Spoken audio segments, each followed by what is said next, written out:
All right, DD India's Akshay Dongre joins us live to talk more on this. Akshay, how significant is this diplomatic outreach mission? The goal is to put across India's resolve to tackle terrorism against the backdrop of Operation Sindoor.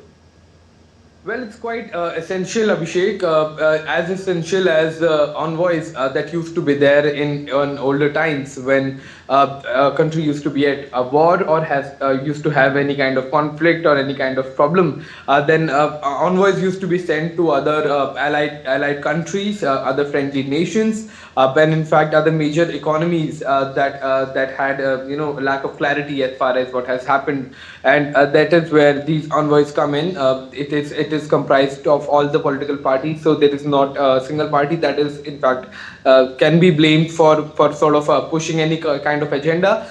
These are all political parties coming from all different parts of the country, from all different faiths, all different communities. So it is going to be a huge message, and the kind of uneasiness that we saw in Pakistan over the announcement of these groups was very clear when Pakistan, also in a copycat move, announced its own push for a similar kind of diplomatic outreach program to abroad. The world seems to be slightly confused when it comes to Operation Sindoor, when it comes to operations that have been carried out by the Indian Armed Forces, because while the world has taken notice of the conflict between the two countries, but still there is a lack of understanding that why this happened and why and what are the problems that India is facing, especially the lack of understanding, that lack of general understanding that is there in the West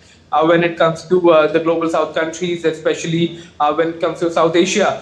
They don't understand the problem that persists as far as terrorism is concerned, and while the Western countries also do realize that Pakistan has become a hotbed for terrorists, but how significantly and how violently it is attacking its own neighbors is something that the West seems to be not having a lot of information about, or we can say that there is some sort of ignorance when it comes to the West and the Pakistan's terror factory. So this group of leaders from across the country is going to help India's outreach when it comes to the issues as well as the solutions that are required for the terrorism menace that not only affects India, but at some point of time it also affects Europe and other countries across the world.